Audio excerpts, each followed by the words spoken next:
Welcome to Module 6 of the TaxSlayer Pro Basic Income Tax Preparation course. In this module, we'll go over Income, Part 4, for filing 2018 tax returns.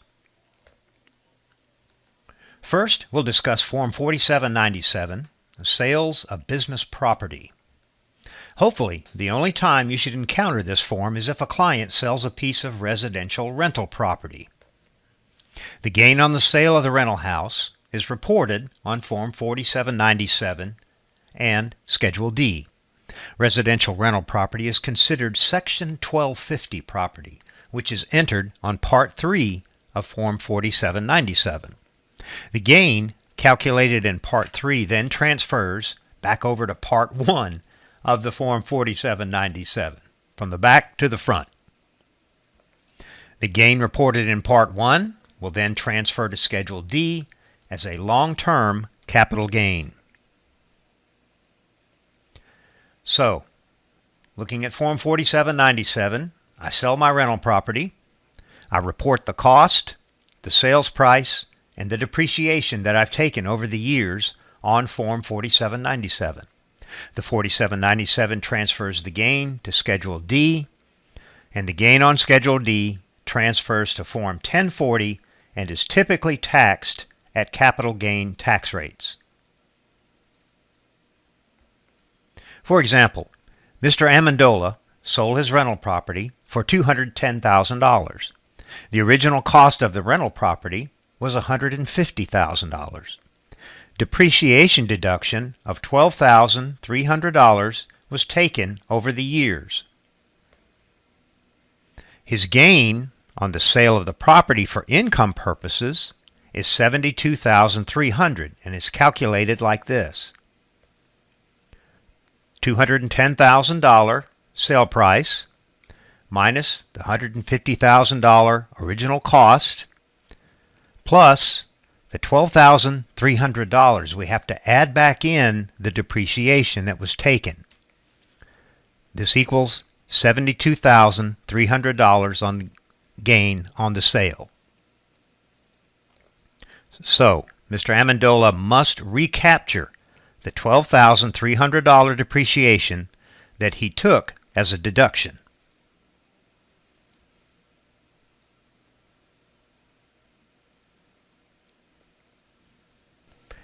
And as we said, the gain transfers from Part 3 to Part 1 of the 4797.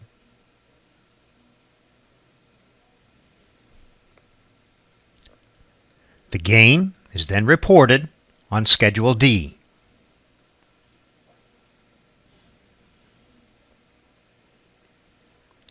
Then, the gain is reported on the new Schedule 1 of the Form 1040 for 2018.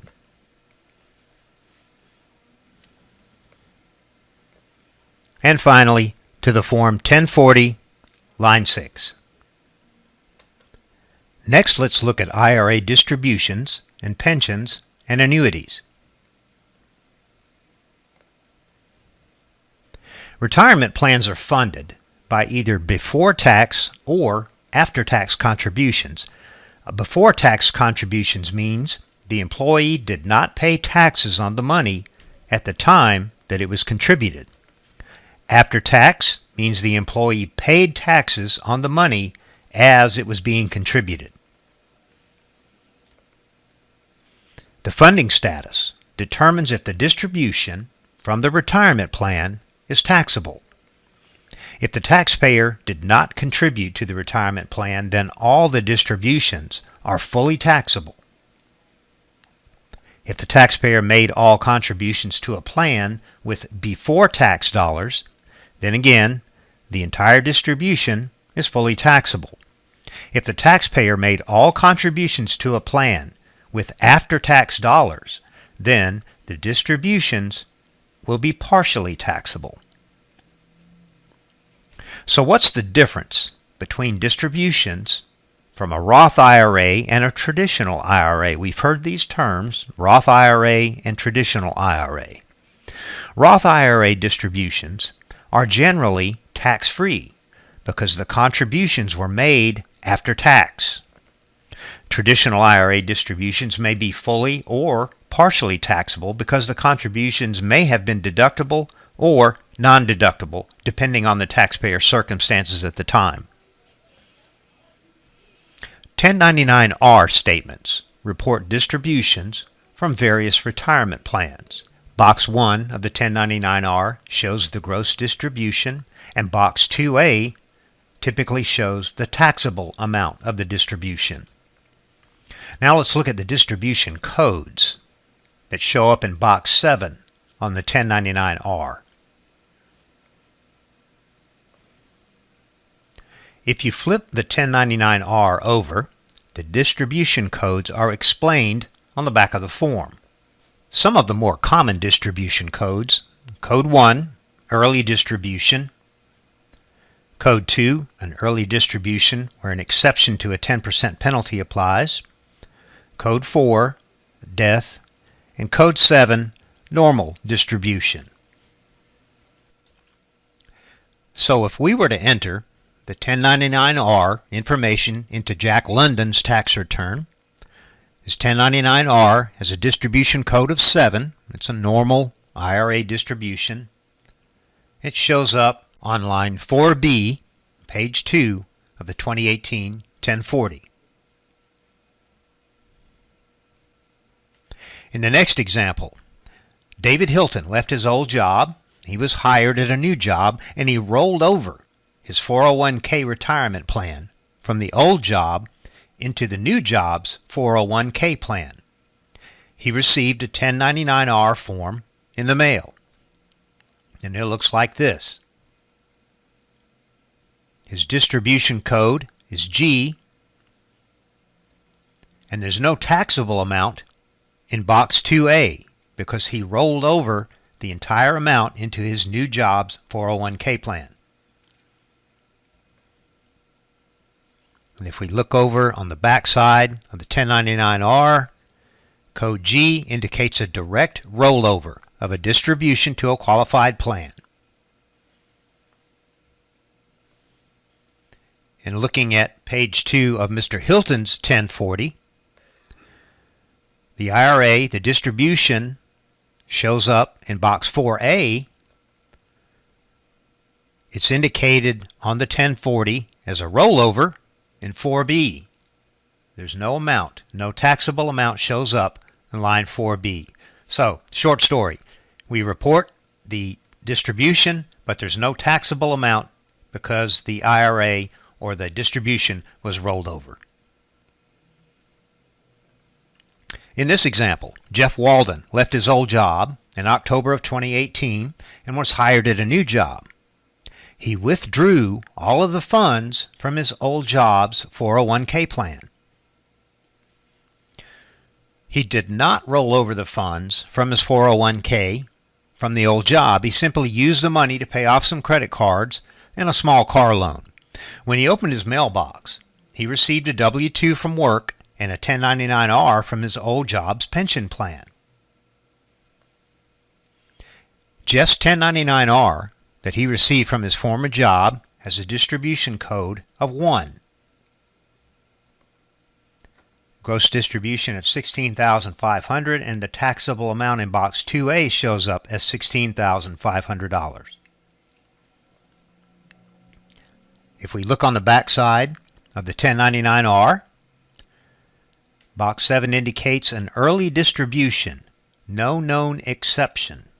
Now Jeff is under age 59 and a half, and this phrase, no known exception, means that there is no known exception to a 10% penalty that Jeff may have to pay on this distribution. So his 1099-R taxable amount transfers to line 4B, page 2 of the 2018 1040, adds to his total income.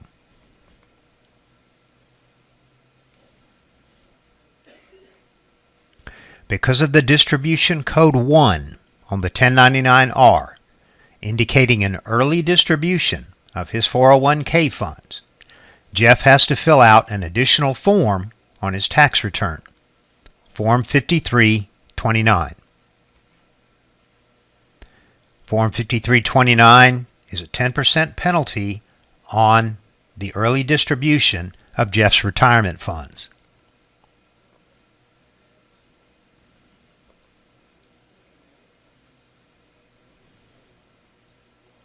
We include this amount on Schedule 4, on new Schedule 4, on the 2018 1040.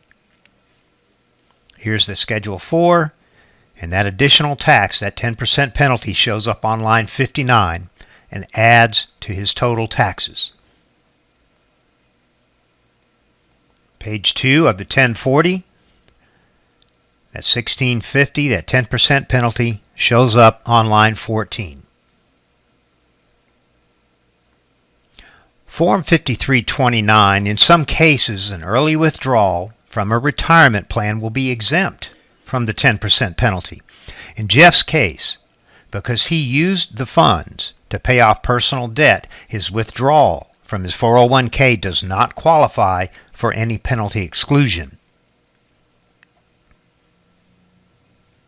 Below is a list of reasons why Jeff might qualify for an exclusion from the 10% penalty due to an early withdrawal from his 401k plan. Separation from service after age 55. Number 5, to the extent you have medical expenses. Number 8, made for higher education expenses. Now this applies only to IRAs. Number 9, made for first home purchases up to $10,000. And again, this exception applies only to IRAs. There's an exception for retired public safety officers. An eligible retired public safety officer, which includes a law enforcement officer, a firefighter, chaplain, or member of a rescue squad or ambulance crew, may exclude distributions made from his or her eligible retirement plan that is used to pay the premiums for accident or health insurance or long-term care insurance. The premiums can be for coverage for the taxpayer, spouse, or dependents. Distributions must be made directly from the plan to the insurance provider. Taxpayer can exclude from income the smaller of the amount of the insurance premiums or $3,000. A taxpayer can only make this election for amounts that would otherwise be included in his or her income. And the amount excluded from income cannot be used to claim a medical expense deduction. So David is a single retired police officer, and he used $3,000 of his 1099-R distribution to pay for his health insurance premiums. And here's what his 1099-R looks like. Box 1, gross distribution of $60,000. Box 2A, taxable amount of $57,000. And after preparing his tax return, this is how page 2 of his 1040 will appear. $60,000 shows up in box 4A. The taxable amount of $57,000 shows up in box 4B. And it's indicated on page 2 of the 1040 as a PSO, Public Safety Officer. So in summary, the gain on the sale of rental property is reported on Form 4797 and Schedule D. Retirement plans are funded by either before-tax or after-tax contributions. Before-tax contributions mean the employee did not pay taxes on the money at the time it was contributed. After-tax contributions mean the employee paid taxes on the money when it was contributed. Retirement distributions are generally reported on Form 1099-R. Form 1099-R Box 7 lists the distribution codes that will affect how the retirement distributions are reported on the tax return and whether or not there will be any additional tax paid on the distribution. Form 5329 reports the 10% additional tax on early distributions from a retirement account. And now, let's look at some review questions.